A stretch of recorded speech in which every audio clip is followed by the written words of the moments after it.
Welcome to my YouTube channel. This is the 7th video I'm doing on System Center Configuration Manager training, which I'm using the current branch. So in my previous video, I showed you how we can auto enroll certificate to Windows Server. But you cannot actually do that manually to all your client devices, just as I said before. So we are going to be using the GPO as a group policy management to deploy our certificate to all our client devices. So let me go back again to my domain controller, and then go to tools on our server manager, and here we're going to open our group policy management. Let me maximize this, and here in our group policy management, I have created an organization unit called Kelv Global, and you can see we have our computers organization unit, and there I created several organization unit under computers.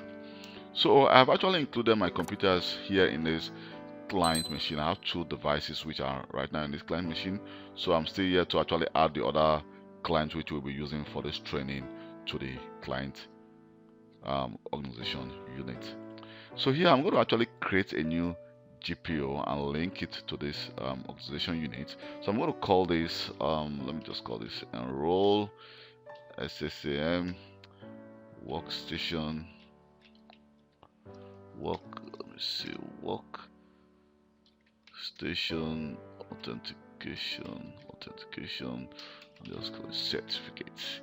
Okay, just click OK, and then we're going to just right click on the GPO we just created and click edit.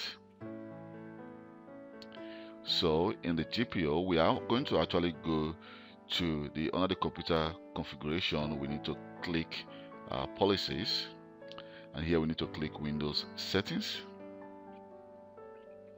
Let me expand this a little bit. So Windows settings, we need to actually click on security settings, and here in security settings we have our public key policy. So here we are going to click the certificate service client auto enrollment. So double click on it, and we're going to change this to enabled, and we're going to check the renew expired certificate and update certificate that use certificate template. So click apply, and then click OK. And here, that is all we just need to do for the devices or the client devices to be able to auto enroll their certificate. So but right now I have to restart all the devices. I think I have to let me see, this device, this is a Windows 10 device and Windows 11 device, and this is a Windows 10 device. So I need to restart this device and then show you that the certificate has been auto enrolled on this device automatically. So let me pause this video, restart this 2 devices, and then come back again and show you that the certificate has been auto enrolled without us doing it manually. So my Windows 10 and Windows 11 have just restarted. So let me go to search and then just enter MMC and click run. Click yes.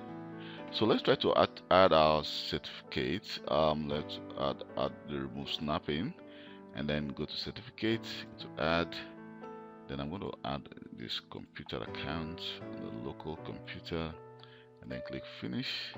So if I expand the certificate local and computer, and here we have the personal, here we have the certificate. So you can see that the certificates have been added automatically using that group policy. So if I double click it, you can see that the certification part looks very clean.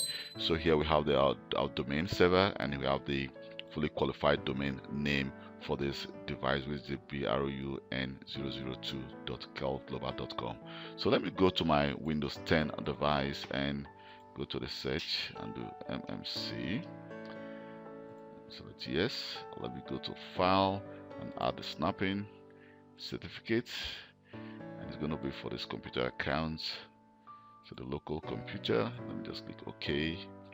And if I expand the certificate, you can see as well that our certificate has been added using the GPO. So that is how you actually configure a GPO to auto-enroll certificate to devices, to your client devices and your laptops or desktop machines. So the next video I'll be doing, we'll be going into practical right now in our next video, which I'll be exploring System Center Configuration Manager. So we're going to actually install our primary site, and I'm going to actually be showing you. I'm not going to be doing a secondary site on this training, and we're just going to do a primary site. But I'm going to explain about all about a secondary site. So we're going to also extend our Active Directory schema. So we'll be going into practical, and we'll be configuring our System Center Configuration Manager. Please don't forget to subscribe to my channel to get an alert, so that when I create a new video, you'll receive a notification alert that a new video has been created. And also, if you have any comments or any question, you can always send me a personal email or leave a comment below in this video, and I'll reply to you as quick as possible. Thank you very much for taking your time to watch this video. My name is Kelvin Johnson, and please don't forget to give me a thumb up for creating this video. Bye.